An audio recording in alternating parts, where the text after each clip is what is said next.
First, Alabama State Bar rules of professional conduct require the following language in all attorney communications. No representation is made that the quality of legal services to be performed is greater than the quality of legal services provided by other lawyers. My name's Harry Steele, backwoods Southern lawyer. Got my buddy Paul Ripp here with me today. How you doing, Paul? Real good. Ready to get it on, number 34 on this absolutely gorgeous day. It is a gorgeous day, and we have our tech with us today. Nick, you out there? I sure am. All We've right, got the beaches up and ready to go. All right, so Corona toes in the sand with the beer in my hand. So give us a look at the beach. I'm gonna turn it over to you for a second. Well, right now we've got people going flooding to the beach. I mean, there were a few people on before the beach actually officially opened, but now you can see people have just went and flocked to it, and I'm only expecting it to go and increase as we get into tomorrow because it's going to be nice weather and you're going to have a whole bunch of people wanting to get out. Well, it is 5:01 p.m. Our stay-at-home order has officially expired 1 minute ago, and the beaches are open now. It's my understanding that nobody's supposed to be out there with a chair or anything. You're supposed to beach comb and see those folks right there. That's not supposed to be happening, is my understanding. Well, it'll be interesting to see this in about 30 minutes too. Yeah, well, we'll come back to it. So Nick, if you would, let me take control again. Yep. And we'll get into a little bit of who shot John and what's going on around these here parts. It is interesting to me. I would say that in this one instance, the governor should be commended because she was under a lot of pressure, especially from the people down here in Baldwin County, to open this daggone beach and open the state in general. And of course, we haven't met. Our state is nowhere near 14 days of declining cases. As a matter of fact, Paul, I shared an article on AL.com where 41% of all the new cases this week have been in Mobile County. They're at 1,010 cases right now. And here you see Baldwin County. We're actually at 6,978 cases in Alabama. We've tested 75,000 people. The population of Alabama is just under 5 million. So if my math is correct, and it always is, 1.5% of the people in Alabama have been tested. So there is no way that we should be opening ourselves up for business. You know what I mean? There's a good article in Lanyap by the numbers, Jason Johnson, and it's where officials discuss COVID-19 statistics as Alabama's lifting restrictions. And those of you that want to see how they're trying to rearrange the statistics where they're easier to read and gathering more data, that's a very good article to go to.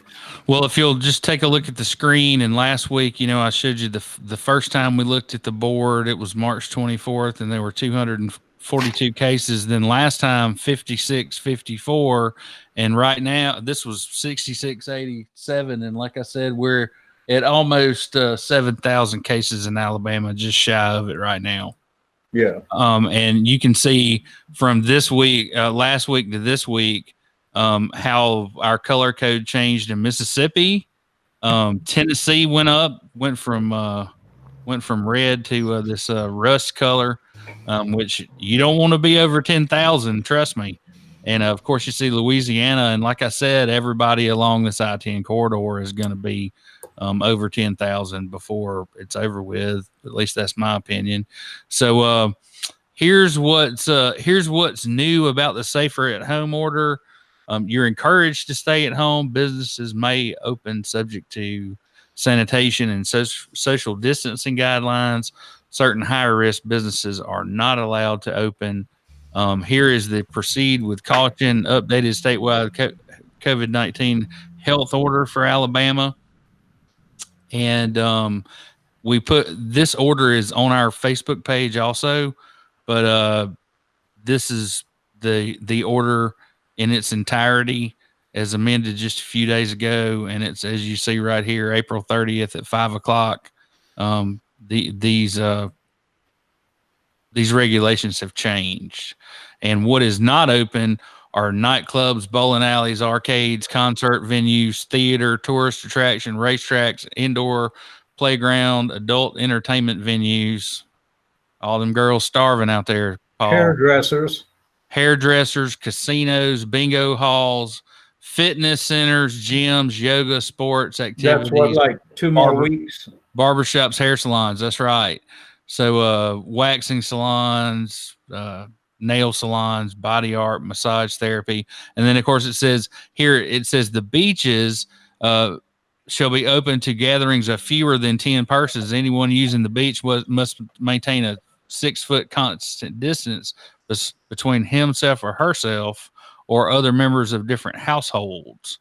So I don't know how you're going to police all that. And so back to the governor, I thought she's done a pretty good job on this thing. One person who's done a not so good job, in my opinion, is Mayor Stimson over there in Mobile. He's got a mess on his hands, and he has argued that we should have never shut down in the first place, and should certainly get back to work as soon as possible. I don't know what, and so here, Paul, you and I talked the other day about who's responsible for getting the tests here, because I was saying, hell, we don't even have tests available in Baldwin County for the sheriff's department employees to be tested. That's pretty pathetic that they had to go to Mobile County and beg off some tests to have our corrections officers and sheriff's department deputies tested. Well, the test, Harry, is one thing. What should go along with it is that the test should give you the result in 24 hours, and that test result should go into some sort of database. If that's not happening, then the testing is only convincing you. You know what I mean? Well, okay, but if I'm running a jail, I want to know that my employees are not sick when from being out, and that's exactly what's happening in Mobile, and then on the other side of us to our east in Pensacola, especially Pensacola. I don't know if you've seen that about that nursing home over there, but they've got like 40 patients at the nursing home that have coronavirus, and then like 25 staff members. So just like the nursing home here in Bay Minette, the William F. Green Veterans Home, you haven't been able to go out there and see your loved one for several months, and yet they have coronavirus presence there because the staff's going in and out. And if you can't test them periodically, you're not protecting anybody because you don't know who's sick. So the short answer to that is, it is the state health department. They are sending the test where they think the tests are needed. And they think there's more testing needed in Mobile County than over here. And I don't know how you think you can open all this up with having tested 1.5% of the population. You have no idea who's sick and who isn't. And of course, the president hasn't done us any favors. He's the what did I hear? The social distancing federal order, he's going to just let it expire. What kind of message does that send? Well, I think that what's going to happen is that it's going to take a couple of 3 more weeks before the testing, like I'm talking about, even gets here. So and by that time, we're going to see what type of effect we have by opening up. And we've got very, very good hard data for the last 3 or 4 weeks. So it's going to be obvious to see what happens in the next 2 weeks. Right. Here's the big issue I see. Okay. And that is it's going to take us 3 weeks to know actually our beach cam. Throw that beach cam back up while you're talking, dude. All right. Right. Here's the main issue I see is that it's going to be 3 weeks before we even know the effects of reopening. By then, it's going to be really too late to go and put those measures back into place and slow the spread. No doubt there's going to be another hump. It's just a question of whether it's going to be a surge that overwhelms our system or not. So here's one interesting thing. After being the biggest douche in the room on this thing, the city of Orange Beach has decided they're not going to allow people on Alabama Point or to park under the bridge, on the east side of the pass. You know how you can park under the bridge and walk out to Alabama Point. All that shut down. So what we want people to come down and stay in their condo and enjoy the beach in front of their condo, but we don't want the unwashed masses from North Baldwin or anywhere else coming down and enjoying their public beach. You see what I'm getting at? Public access is shrinking all of the time. Of course it is. You know that those statistics you were talking about, that's in that same article by the numbers, and it was 100 residents and employees tested positive, and that resulted in 10 deaths. And then at the Metro Jail, 17 employees and 22 inmates have tested positive with no deaths yet. But those were the two clusters over there that broke out. I see. Well, here's the latest and greatest, what's live on the internet right now. We'll see if it's changed any. 7,000. Hey, we went over 7,000 just as we opened the beaches, ladies and gentlemen. Congratulations. And let's see what Mobile did. Oh, 1,057 cases. So another 50 cases since I updated my map this morning. Interesting. Baldwin County's at 174, so we picked one up today. Well, the milestone that registered with me is that the Vietnam War was 20 years long, and we lost 58,220. That's the casualties that we had during that war. During the Afghan-Iraq War, that was 19 years. And in that 19-year war, there's around 2,400 right now. So that's 60,600. So in 39 years of war, where we lost 60,600 people, we have lost more than that in 60 days. So anybody thinks this is a hoax, better think again. All right, Paul, let's move on to some legislative news. We talked about a little bit about this last time. We've been told that the Alabama legislature will meet starting May 4th, and they will pass a budget, and they will take up some local bills, and everything else is going to die on the vine. Is that what you've heard? Correct. Dale Leash, this is in Lagniappe this week, and I'm glad to see Lagniappe is starting to pick up some advertising, getting a little bit thicker again. Everybody get their copy. But back to the grindstone, local legislators balk at the plan to reconvene on session May 4th. Vivian Figures and Chris Pringle, both of Mobile, are raising hell. Why should they go back? They question the safety and returning to the Capitol building. And that building, if anybody's ever been in it, is the old Highway Department building. You can't cross, you're rubbing elbows with somebody going down the hall. Our Senator Greg Albritton wants to go ahead as soon as possible. And for transparency concerns, he's assuring that the meeting will be broadcast on Alabama Public Television. It would also be live streamed on the legislature's website. Now, the problem is, the issue is the state constitution mandates that all bills in progress during the session to be automatically killed at midnight on May 18th when the session reaches its 105th day. And this is what Chris Pringle is trying to move towards, even altering that or changing the mandate or doing something. They don't know exactly what's going on up there right now, so we'll just have to see. But the medical marijuana thing and a couple of others, that's dead. That's gone. Hey, Paul, I wanted to share this real quick with you. All right. To my fellow Alabamians, I know y'all want the beauty supply stores and the barber shops and the nail salons open. But y'all just gonna have to be ugly out here until we figure this out. It's a lot going on. They done woke me up from my daily nap and my jello pudding. But I just want to address y'all to tell y'all that we gonna overcome this as a peoples. Yes. It's a lot going on. The beach is gonna open up though. So y'all can go out there and put your feet in the water, way in the water. Yeah. And these restaurants, y'all gonna remain carry out only and drive through. Y'all ain't gonna be throwing no Popeye sandwich and french fries back at these people on my watch. Yeah, until the hoochie mamas, the club gonna remain closed too. Y'all ain't gonna be running from no gunshots with them first sandals on my watch.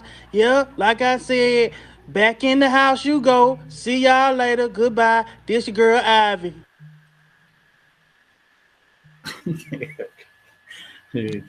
And I saw that on YouTube. Yeah. okay, well, only on Backstory Podcast you get little nuggets like that.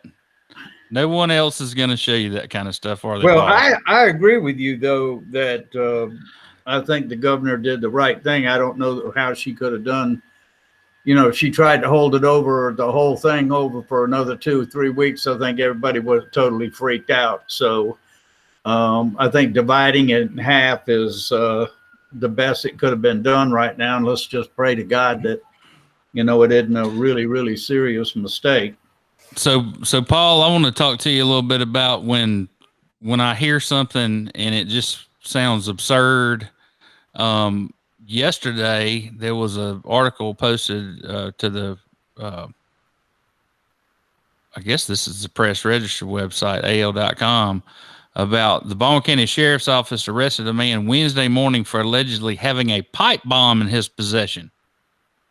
Paul Boykin, 46 of Loxley, was arrested and charged with possession of a destructive device or biological weapon, according to jail records. Boykin is being detained at the Baldwin County Metro Jail on a $25,000 bond for a felony charge. They said they found the pipe bomb in his vehicle during a traffic stop. Does that blow your skirt up a little? Does that make what are you doing driving around with a pipe bomb in the car? Hell if I know, but apparently I wonder if it was in the back seat over the gas tank. Just a lucky break. Just a lucky break, Paul. I'm sure that's all it was. So let's talk a little bit about Fairhope. They did a let's see here. I guess it was the council met the other day. Tell me about that. How did that? So they've suspended public participation at the same time that the McSharry case gets dismissed, where people might want to show up and bitch about something. You know what I mean? And correct. And so this was a special called meeting where they came up with this reopen Fairhope stuff. Yes, the meeting the other night on Monday, several different issues were addressed there.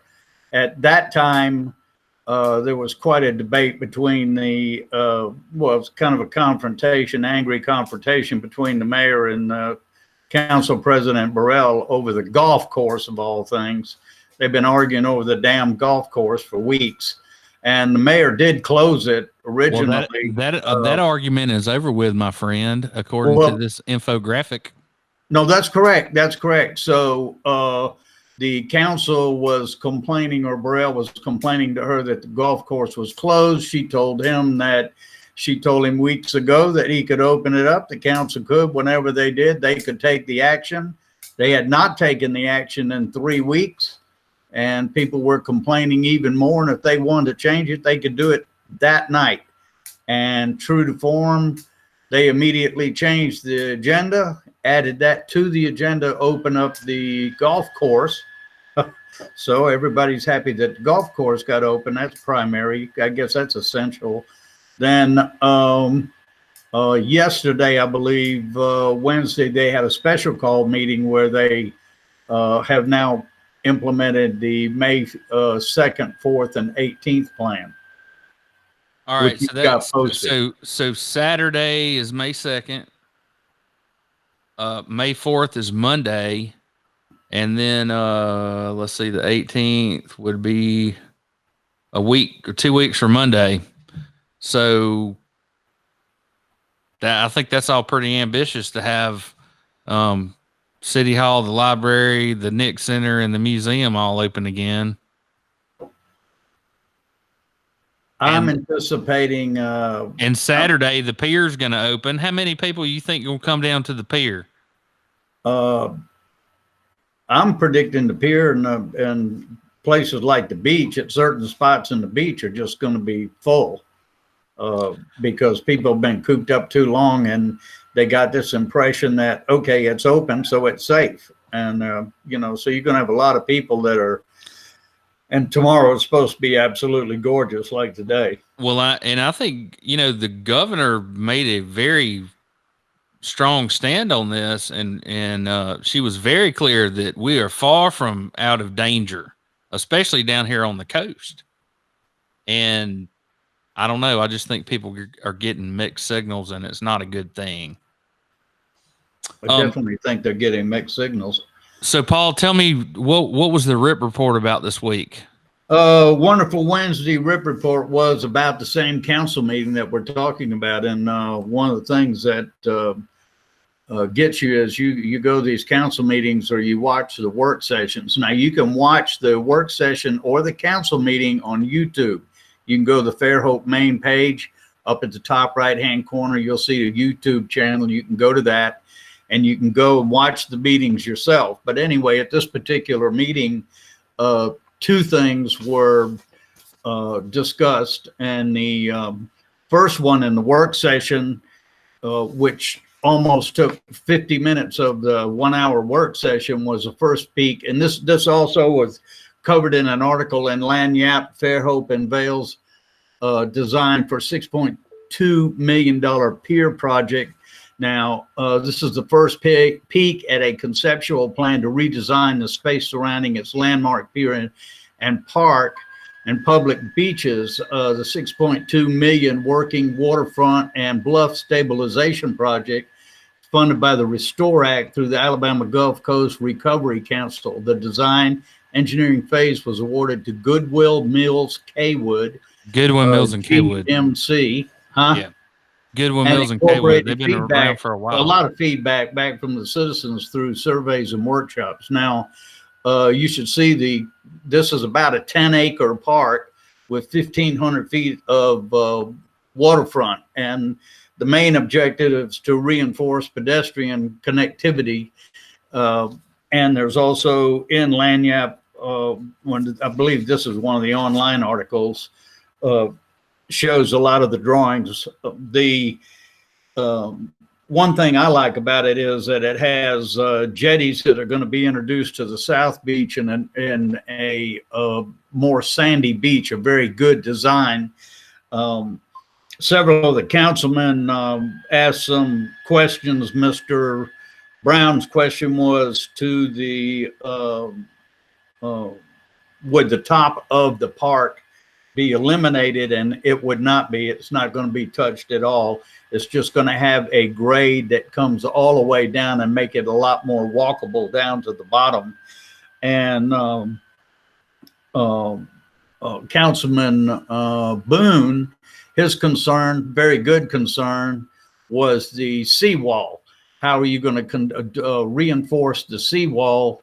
And the jetties that they look like they're putting in are riprap. So I'm thinking that they probably will riprap or step down. If you've ever seen them where instead of a wall, they just make very long sweeping steps that go down into the sea. That's kind of one of the best ones that was done. Now, this project was proposed to the Gulf Coast Recovery Council by the mayor, and there's been good 3.5 years working on it.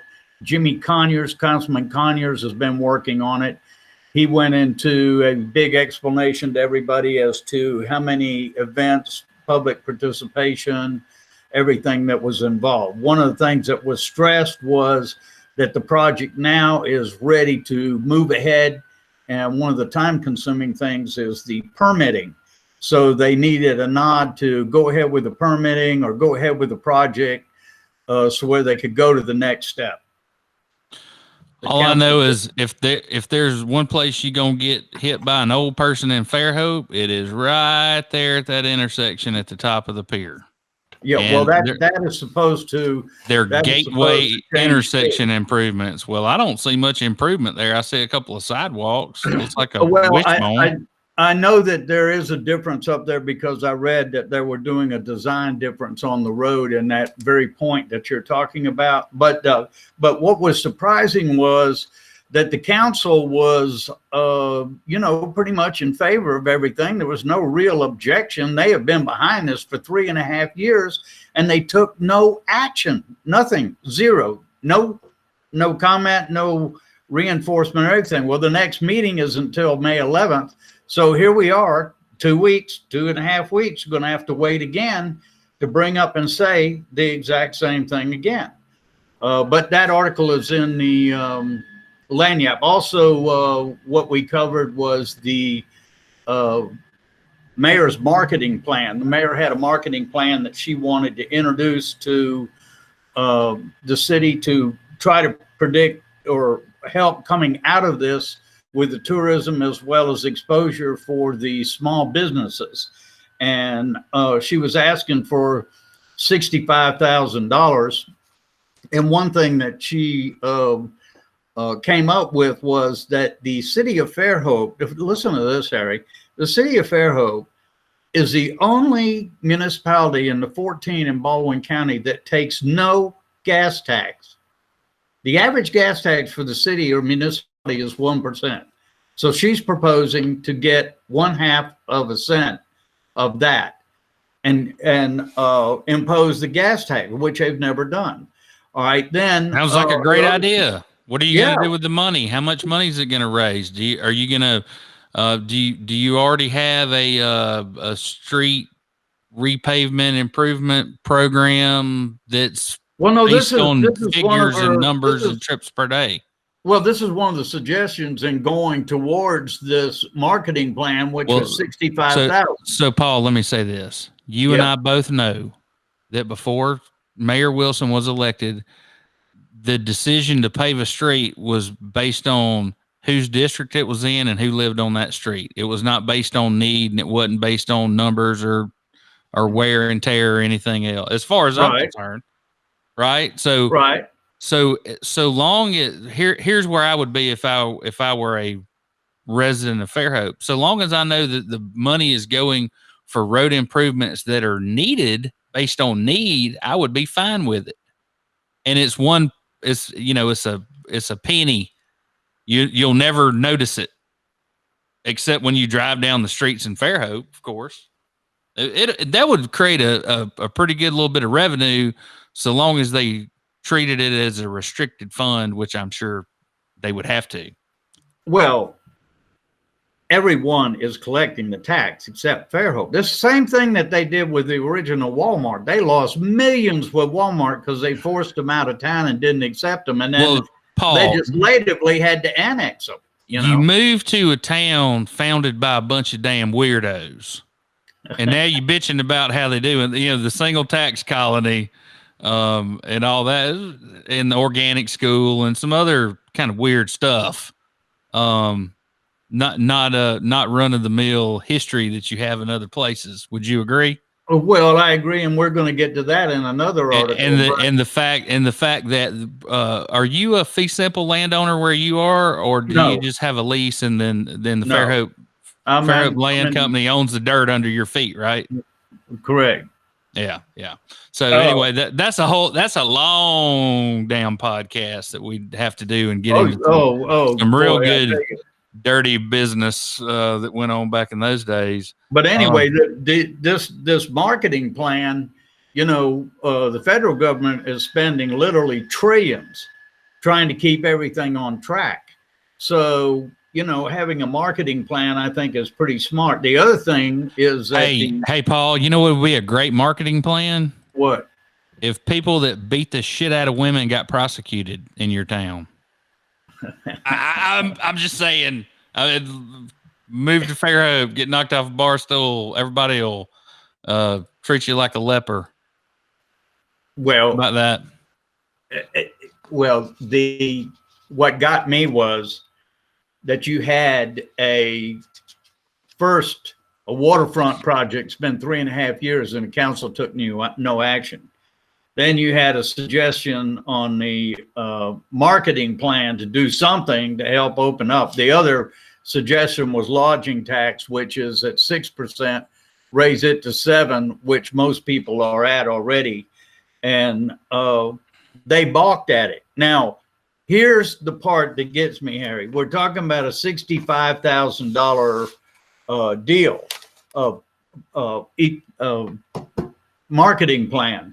The city of Fairhope annually donates $35,000 to Baldwin County Economic Development Alliance, $15,000 to the Eastern Shore Chamber of Commerce, and Eastern Shore Chamber of Commerce is the entire Eastern Shore. And those are both contracts for services. Correct. And the Downtown Business yeah. Association. Now, the Downtown Business Association and Chamber are member based. However, that's the type of promotion that we're getting. So spread out, that is very little bit. So at $65,000, the same council raised their salary and full family insurance for the entire council. That was over $125,000 just for that. And they can't do anything on this. Then to make it worse, and you got to read the RIP report because it gives examples of like the rec land and everything else that went down for $2.65 million. And here we can't get $65,000 for marketing. But so all of this is being talked about. They don't go for the marketing plan. They don't say anything about the waterfront project. And then when you get to the council, the first thing that really comes up that creates a fuss is the damn golf course. So it's frustrating. It's frustrating. And all of this is going on with no public participation. No public participation at all. I know of no other town in Alabama that has no public participation at this time, and they're continuing to go right on with their job, with their work. All right, so I'm skipping back on you, okay? Go ahead. I'm going to do some coronavirus for a second. So Infirmary Health has announced that they will begin doing elective surgical procedures tomorrow, May 1st. So do you remember the CDC guidelines for them doing elective surgical procedures? They have to have 14 days worth of PPEs on hand. They have to only have 40% of their ICU beds in use. In other words, they have to have 60% capacity in case there's another bump. And you know, like last week they were asking people to bring homemade face masks up here to North Baldwin Infirmary. So I understand they want to get back to the, you know, here's something that you and I talked about. How much money is it saving the government by people not getting sick? I mean, have you considered that savings? Yeah. I mean, yeah, really. there's some balance sheets that are pretty goofed up, but when you think about what it costs for someone who's on Medicare or Medicaid or don't have any insurance to walk in and get put on a ventilator for 3 weeks, there's no telling what that cost, what the actual cost is. And then on the other side of the ledger, they can't do elective surgeries where they make money, right? So what I'm afraid of is they're shuffling their PPEs around to a certain few of these hospitals so they can say, oh, well, this hospital, we have X number, so we can start doing breast implants and plastic surgery, you know, other plastic surgery procedures and things, you know, hip replacements. Are some things that are lucrative for these guys to do. Well, again, in Lanyap this week, Jason Johnson wrote this one, furloughs, reduced hours, Hospitals prepare to resume elective procedures after financial hit from COVID-19, and that's exactly what you're talking about. And the elective surgeries and the lack of money coming in is really hitting these hospitals hard. Very interesting article, covers several of the hospitals in the area. And that's in Lagniappe this week as well. So Baldwin County, another thing that Lagniappe posted yesterday on Twitter was Baldwin County Schools evaluating effects of declining revenues. You know, that place is just, they've been building schools steady since 1990. Yep. I can't think of a time when we didn't have a school under construction in this county or being renovated or something. And yeah, that's something to think about, Mr. Tyler, and all you developers and people that want to move here and be the last person to move here. One thing I did want to remind everybody of, I think it's tonight, is the season finale or the last episode from Etowah County of 60 Days In on A&E. And of course, my former employers, responsible as ever, have decided to open the Etowah County Courthouse on Monday. So that was a little Twitter update for you. And my handle is at Backwoods South 2. Do you have a Twitter handle, Paul? No. I know Rains does, and it's something like damn dirty Russian, or we'll figure it out and throw it up. So Paul, take it home for us. What else you got? Well, the last big one that I've got was the cover story this week in Lagniappe, A Tale of Two Cities. This was written by Lynn Olshoe, who is a investigative journalist for Lagniappe and a reporter for Alabama Public Radio. She's also. Is it this Lagniappe? Pardon me? Is it this Lagniappe? It's this Lagniappe, yes. Yes. And she's a reporter for Alabama Public Radio and also a storyteller with Our Southern Souls. She also posts on Fairhope Now, and a lot of her things that she sponsors and posts are very humanitarian and in line with that. But this article is the cover article, and it's called A Tale of Two Cities. Even before COVID-19 crisis, many Fairhope residents struggled to make ends meet. Many outsiders do not see the other side of Fairhope, but the crisis has only served to exacerbate the gap between the affluent and the working poor. Now, in the last years, I've always called Fairhope faux hope, F-A-U-X hope, simply because you think you understand it by looking at it, but you don't. But you don't. Particularly the politics. And the African-American community is always referred to the other city as no hope. So very much enjoyed reading the article. I hope people will, especially people in Fairhope, everybody in Fairhope should have to read this. So where they do know, the median home price in Fairhope, by the way, is $425,000. So you can see that if you're a waitress or you're working like that, or if you're in that situation, it's going to be pretty hard. The median rent for an apartment is $1,096. All right. And the, let's see, they're talking about 100 to 135 families with Fairhope addresses are being fed at this point at Prodigy Pantry each month. Pardon me.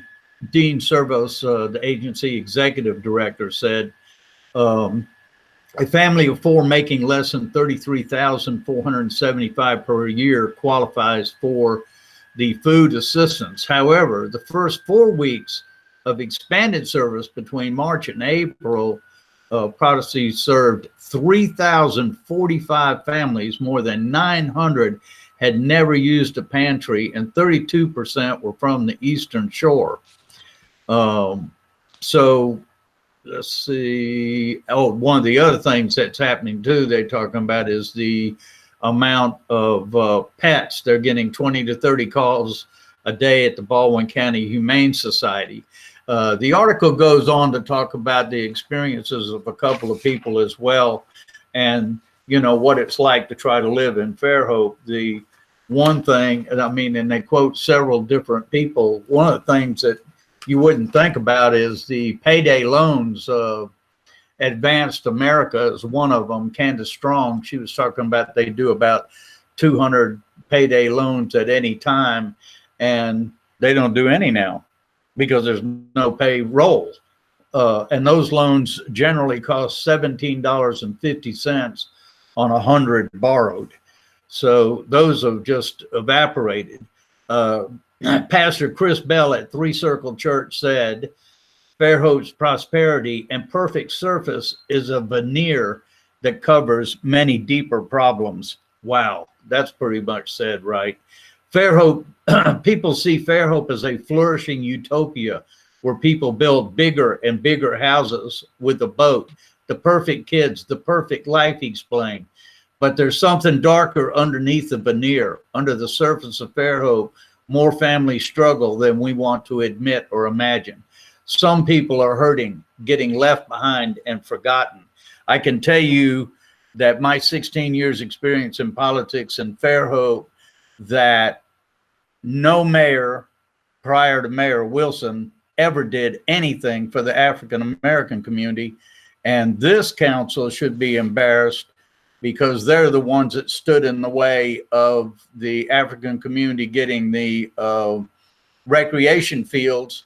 Instead, the 3 councilmen elected to spend $2.65 on vacant land all the way at the airport. So Paul, if you and I were at the end of Fort Morgan Road with a bottle of tequila, I would tell you a story about one of your former mayors who got into a federal lawsuit because they wouldn't annex an area, but they were selling power to an area. Oh yeah, yeah. Are you familiar with that? Oh yeah, and then that ended up with with Riviera taking the power over. I think that was a huge deal, right? A huge deal, and it was all based on a bunch of racist idiots, right? Elected officials. Excuse me. But it's a very, very good article. People should read it. You should understand that there's a lot of people that are really, really hurting right now, and if you'd like to help, you can. In Baldwin County, you can donate to the Ecumenical Ministries, Protestant Pantry, the Hope Center at Three Circle Church, or the Benevolence Fund at any of your churches. You can also donate to the Irby Fund at the Baldwin County Humane Society to help cover the cost of medical care for owners that can't afford their pets. The Tale of Two Cities, No Hope, Faux Hope, and Fairhope. I've always said that the major problem, 95% of Fairhope, there are no problems. The 5% that's the problem is all politics. Every time it's politics. All right. Just like this last meeting. Well, I want to switch gears on you a little bit. Go ahead. The court system, we don't have, we have an order that's going to expire, but I haven't really heard anything definitive about when the courthouse is going to open or anything like that. But I did get a notice from the appellate court that I guess our appeal times are back on. They were stayed for some period of time because of the shutdown. And so the appellate brief is due within 28 days from the date of reinstatement. So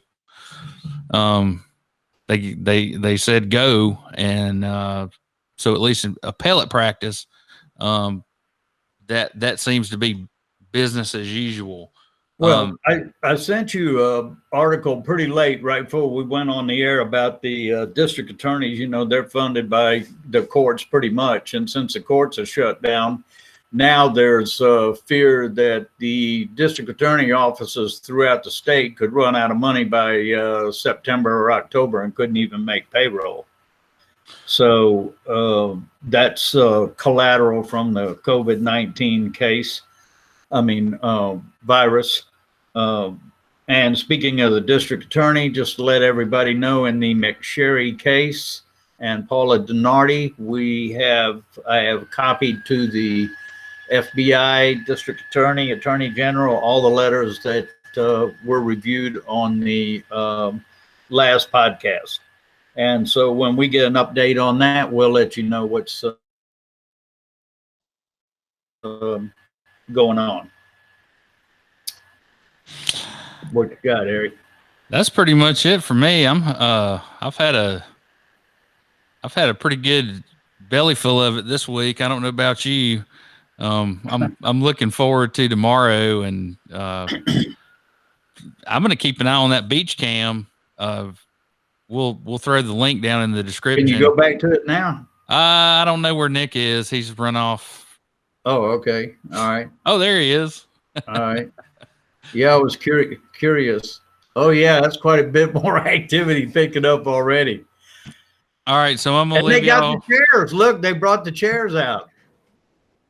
Oh, no doubt. I'm going to leave y'all with a little music, and I guess we'll have Reigns on next time. Had some technical difficulties with him, but this is interesting to see all the little ants show up on the ant hill here. What would you say the increase has been, Nick?